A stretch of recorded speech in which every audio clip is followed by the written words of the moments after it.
Bienvenue sur le podcast de Dixit.net, agence de conseil et de recherche sur les transitions urbaines. Nous donnons ici la parole à celles et ceux qui font la ville d'aujourd'hui et de demain.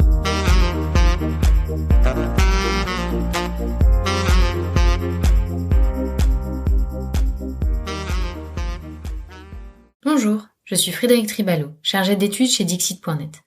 Le 14 septembre, j'ai rencontré Suzy Naval, collaboratrice chez Rotor, une association bruxelloise spécialisée dans le réemploi de matériaux issus de la déconstruction. Ensemble, nous avons exploré leurs thématiques de recherche, leur expérimentation, mais aussi les freins qui empêchent encore la massification du réemploi dans la construction. Retrouvez toutes nos publications et notre newsletter sur Dixit.net. Bonne écoute! Bonjour Suzy Naval, vous êtes collaboratrice chez Rotor, une association belge qui travaille sur le réemploi des matériaux dans la construction. Vous êtes basée à Bruxelles, mais vous travaillez aussi en France avec la Samoa sur l'île de Nantes, par exemple. Et pour commencer, vous pourriez peut-être nous parler de l'association Rotor, de son histoire et dans quel contexte elle a démarré.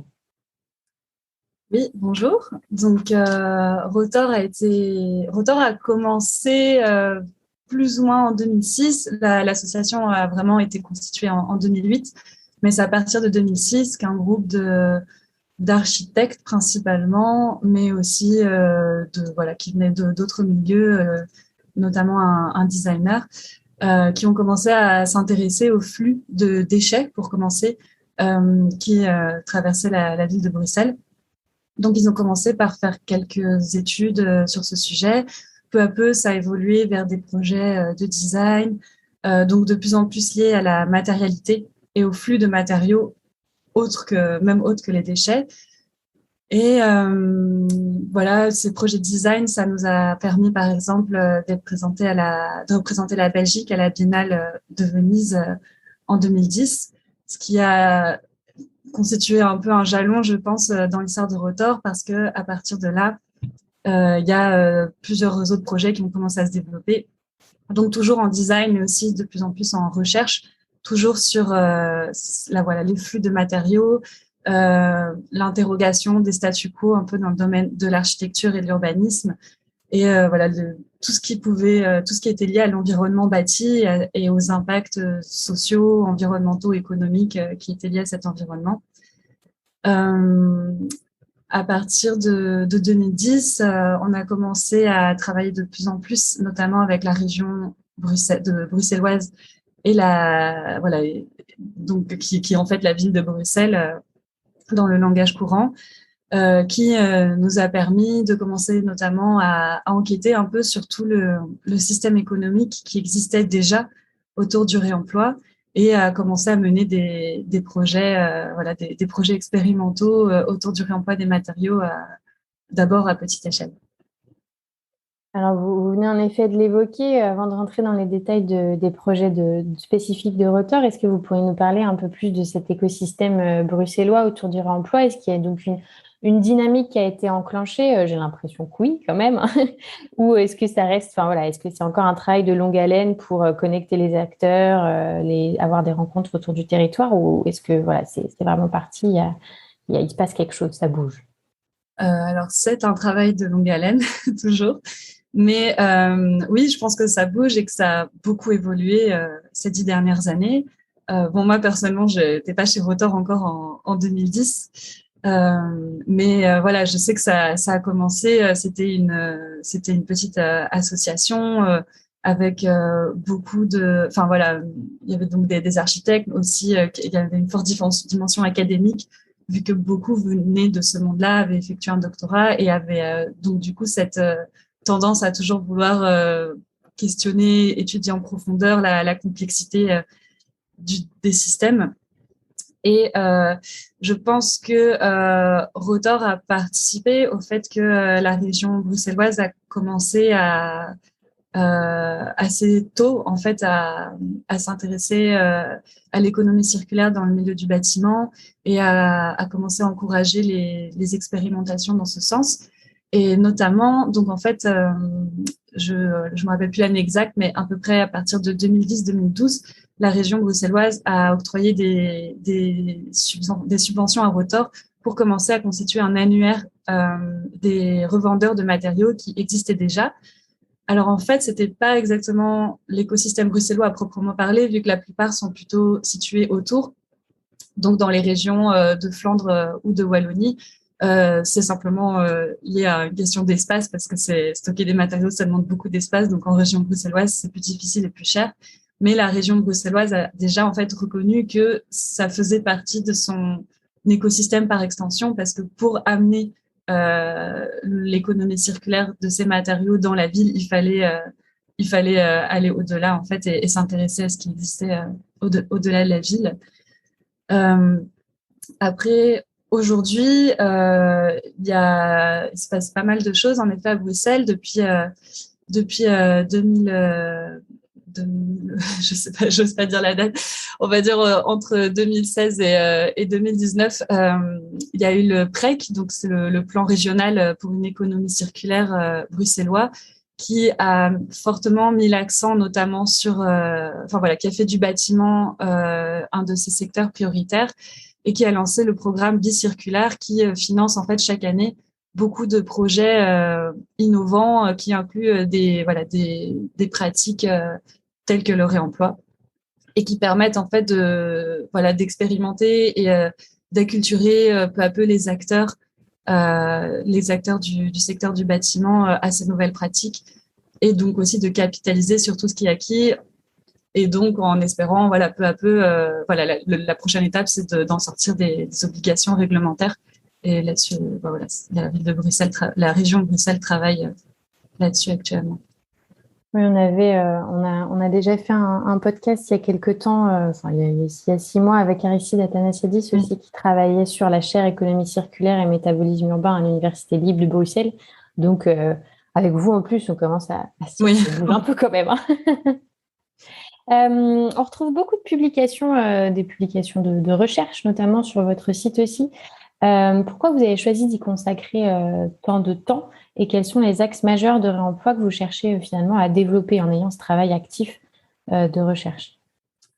Donc, comme je disais, je pense que c'est parce que déjà beaucoup des fondateurs et fondatrices d'ailleurs de Rotor viennent d'un milieu, on fait un passage dans le milieu académique, on fait des doctorats en architecture ou en histoire de l'architecture. Et aujourd'hui continue à s'investir dans des activités d'enseignement dans les universités. Donc ça, je pense que c'est vraiment en effet une part constitutrice de l'identité de Rotor.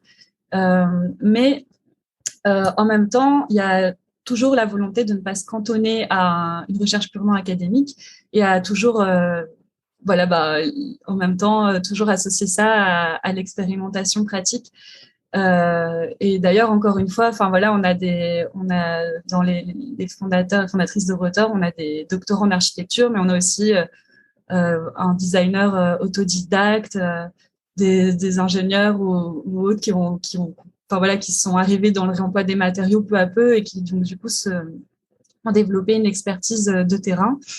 Et ça, je pense que ça fait vraiment notre richesse parce que le côté académique nous pousse toujours à questionner les choses et à aller chercher plus loin en fait que le premier sujet. Donc par exemple, Rotor aujourd'hui est beaucoup connu pour son travail sur le réemploi, mais dans les faits, on a toujours des projets qui ne concernent pas directement le réemploi parce qu'on considère que c'est toujours en faisant des pas de côté et en expérimentant et en acceptant le risque de se tromper aussi qu'on va pouvoir en fait vraiment commencer à appréhender la complexité des systèmes et à en tirer des conclusions pertinentes.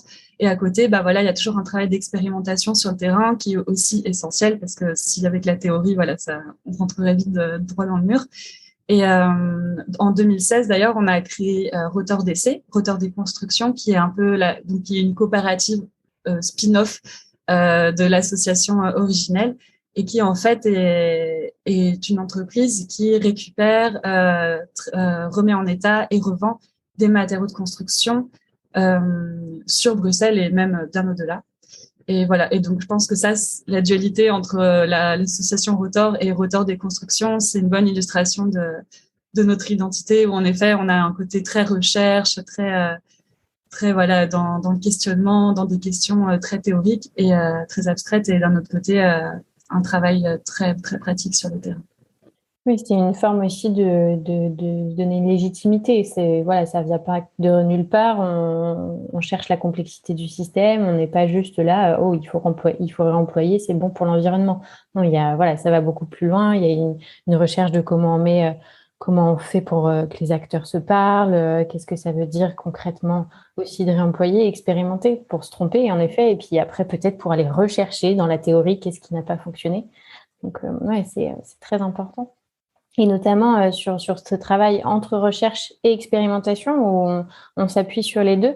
On va se concentrer sur un de vos grands projets du moment. Donc, c'est un projet européen qui est soutenu par l'ADEME et par la région Île-de-France qui s'appelle Faciliter la circulation d'éléments de réemploi en Europe du Nord, du Nord-Ouest même, rien que ça. Alors que vous menez en partenariat avec donc, des structures qui sont dans 3 pays, donc en Belgique, en France et au Royaume-Uni. Alors, est-ce que vous pouvez nous parler de ce projet et quels sont notamment ses objectifs? Oui, alors bon, déjà, Europe du Nord-Ouest, c'est juste parce qu'on est financé par Interreg Nord-Ouest Europe, donc logiquement, notre projet recouvre cette zone, mais on n'est pas obligé de le préciser à chaque fois, puisque je pense que tout ce qui a été pris dans ce projet pourra être applicable bien au-delà.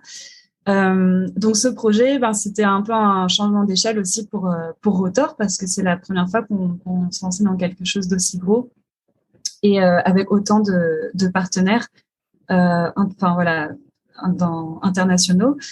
Donc c'est un projet qui s'étendait a priori sur 3 ans, mais qui va être prolongé sur 2 ans de plus. Donc ça fera 5 ans en tout, et qui vise en fait à s'attaquer de front à tous, autant que possible, le plus possible de tous les nœuds qui ont pu être identifiés ces dernières années, qui empêchent en fait la pratique du réemploi de se développer et de se normaliser comme elle devrait l'être, voilà, concernant tous les impératifs environnementaux, socio-économiques, etc. qu'on connaît. Donc en fait, c'est Rotor qui est le leader de ce projet, mais après on travaille aussi avec d'autres acteurs très investis en la question du réemploi, comme Bellastock en France et Salvo au Royaume-Uni. Après on travaille aussi avec des acteurs institutionnels comme le CSTB en France, le CSTC à Bruxelles qui font complètement la même chose. La région Bruxelles Environnement. Et aussi une confédération, la Confédération de la construction en Belgique, donc qui représente les entrepreneurs de la construction. Donc, ça fait beaucoup d'acteurs autour de la table. Et le but, c'était donc de travailler sur, comme je disais, sur tous les points un peu d'achoppement que rencontre le réemploi aujourd'hui qui ont été identifiés.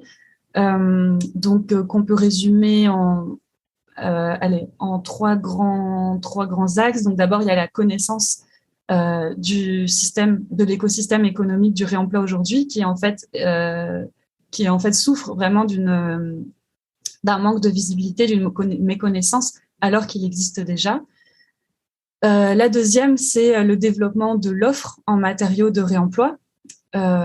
Parce que voilà, pour inclure des matériaux de réemploi, il faut qu'il y en ait de disponibles, il faut qu'il y ait un marché pour ça, ou il faut qu'il y ait les connaissances pour les extraire. Et aujourd'hui, c'est aussi quelque chose qui fait encore défaut pour, à l'échelle de grands projets. Donc ça, c'est le deuxième axe. Et le troisième axe, c'est le développement de la demande, ou plutôt la facilitation de la demande, parce qu'en fait, dans le contexte des marchés publics, aujourd'hui, ça reste extrêmement compliqué de prescrire des matériaux de réemploi. Il y a énormément de craintes au niveau technique, au niveau assurantiel. Voilà. Et puis après, il y a aussi des freins plus sociologiques, où pour certaines personnes, prescrire des matériaux de réemploi, ça pose problème parce que c'est considéré comme vieux, comme usagé. Voilà. Donc, ça serait les 3 grands axes, d'action de notre projet, et du coup, tous ces axes se déclinent en plein de production, de publications, d'opérations pilotes sur le terrain, d'organisation d'événements destinés à des publics spécifiques. Voilà, en gros résumé. Oui, c'est pas un petit projet en effet parce que et c'est d'ailleurs assez fou on se dit souvent ça aussi chez Dixit qu'il faut toujours revenir. Le premier jalon est toujours de revenir à la connaissance et en fait voilà, nous on a beau être dans notre petit microcosme mais on se dit bah, quand même on en parle, bah ah oui, mais en fait il y a encore plein de gens qui ne savent même pas que ça existe. Donc pour massifier, il faut en effet au moins commencer par là. Le projet touche à sa fin. Vous êtes en effet sur la dernière ligne droite. Quels sont vos retours d'expérience sur ces outils, sur ces nouvelles méthodes que vous avez déployées donc, pour favoriser l'intégration du réemploi dans les projets de construction? Est-ce qu'il y a des choses que vous ne referiez pas ou que justement vous referiez absolument si vous aviez un projet similaire? Des choses qu'on ne referait pas, c'est difficile à dire parce que comme je disais, on est un peu dans un esprit toujours d'expérimentation et on considère que voilà, même ce qui s'avérait compliqué, voilà, permet d'en tirer une leçon. Après, bon, je pense que peut-être que mes collègues qui gèrent ce gros projet européen auraient des choses à dire sur tout ce que ça a demandé en termes d'administratif, voilà, d'obligations reporting qui était un peu nouvelle pour une association comme la nôtre. Mais au niveau vraiment du sujet du réemploi, je dirais que un de nos enseignements, ça a été, enfin en fait c'est quelque chose qu'on savait déjà, mais ça nous l'a confirmé, enfin qu'on défendait déjà, mais ça nous l'a confirmé. C'est la nécessité, donc comme vous disiez, donc déjà de sans arrêt rappeler l'existence de tout ce qui existe déjà. C'est aussi le fait de réexpliquer sans arrêt à tous les acteurs de ce milieu et notamment aux commanditaires en fait qu'il est possible de changer d'échelle et que le réemploi ne se fait pas que à l'échelle in situ, à l'échelle du site, parce que c'est souvent le premier, enfin c'est déjà une bonne approche, mais souvent quand on arrive dans un projet, c'est la seule approche qui est envisagée. Et donc, en fait, ça pose beaucoup de problèmes techniques. Ça pose aussi des risques parce que souvent, il y a voilà, quand c'est un premier projet, on a tendance à sous-estimer la perte ou les difficultés techniques qui peuvent se présenter. Et puis après, tout simplement, ça veut dire que s'il n'y avait pas de bâtiment avant, déjà, ça veut dire qu'on fait pas de réemploi. Du coup, non, nous, on explique qu'en fait, il est possible, il est même très pertinent de changer d'échelle et d'aller voir au-delà, donc déjà d'aller voir sur les autres chantiers qui existent autour, mais surtout, nous, ce pourquoi on pousse, surtout pour les premiers projets, donc avec des acteurs qui sont encore peu expérimentés en réemploi, c'est de travailler avec les professionnels du secteur du réemploi. Donc, les personnes, les acteurs comme Rotor DC, mais il y en a bien d'autres qui sont bien plus anciens, qui récupèrent et revendent des matériaux, sont parfois spécialisés dans un type de matériaux et donc peuvent fournir vraiment un savoir-faire, des garanties, etc. Et voilà. Et ça, c'est quelque chose qu'on a eu le plaisir de vérifier au fur et à mesure.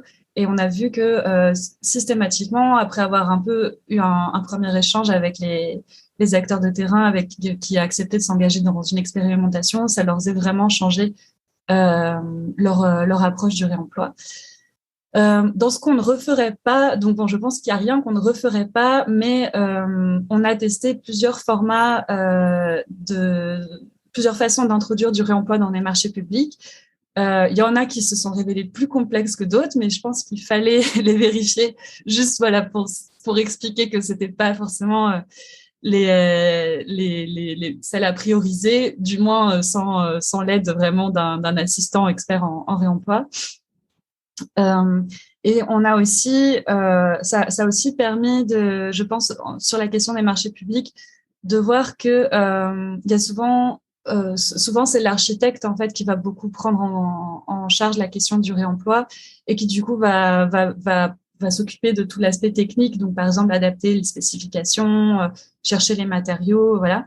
Et en fait, c'est vraiment nécessaire d'insister aussi sur l'implication du commanditaire parce qu'il y a énormément d'autres aspects du projet, donc que ce soit voilà les assurances, la rédaction des clauses administratives du marché, par exemple, c'est des choses qui vont pas forcément paraître hyper excitantes pour l'architecte, ce que je comprends, et de toute façon, c'est pas son travail à lui, mais en fait, ça permet aussi de beaucoup faciliter le projet. Et donc ça, c'est quelque chose qu'on a pu tester, voilà, certaines difficultés rencontrées en cours de route.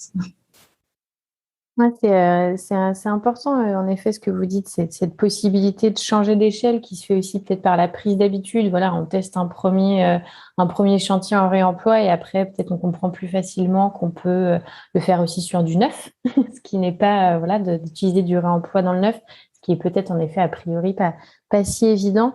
Et cette notion de vérifier continuellement, même si c'est pour mettre de côté au final. Mais tant qu'on l'a pas testé, en effet, on ne sait pas si c'est à prioriser ou pas.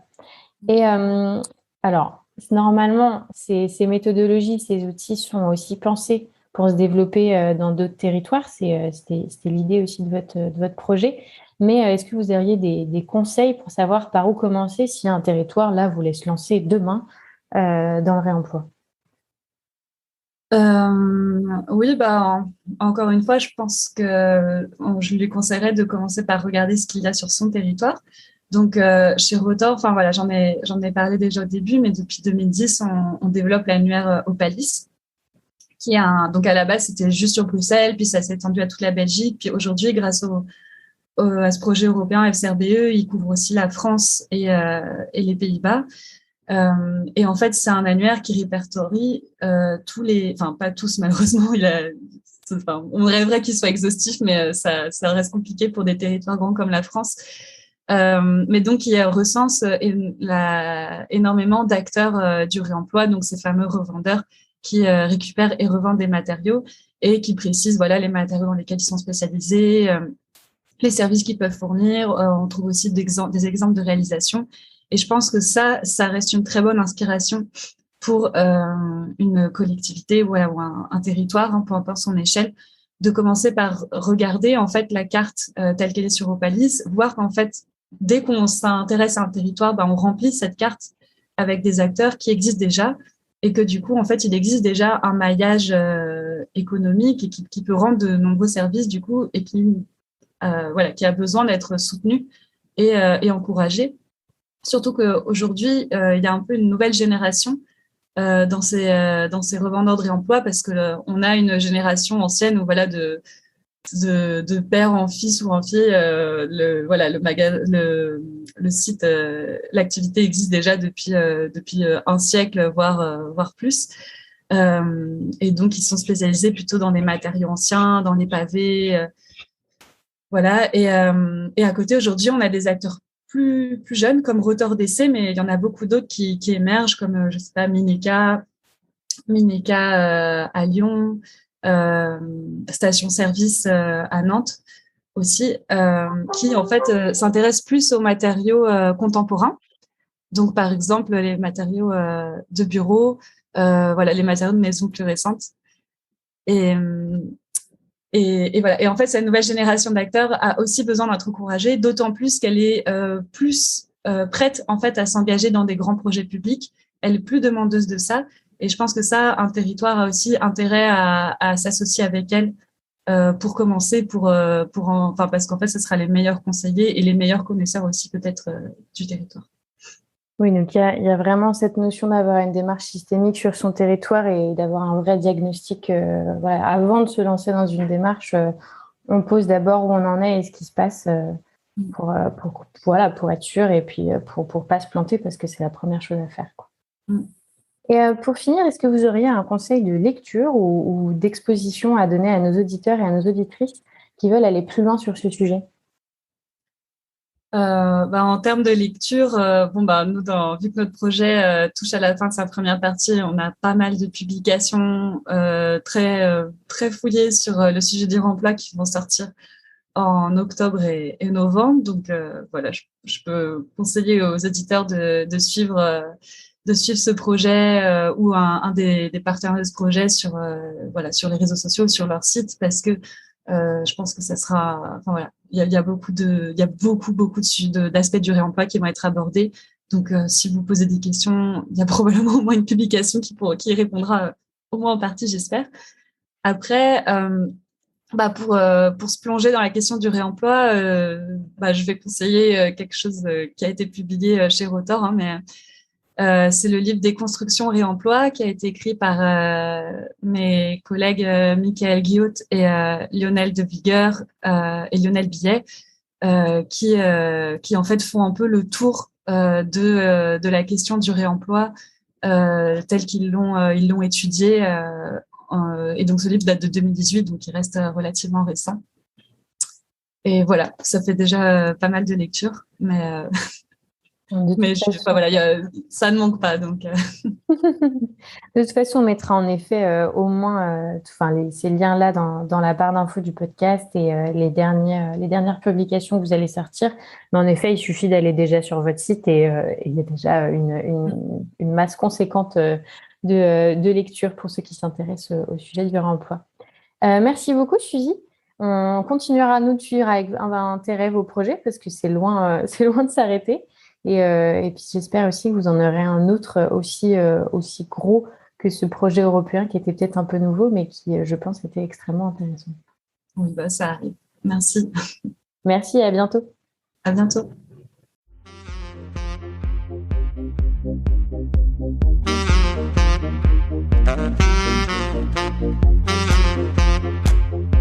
Merci pour votre écoute.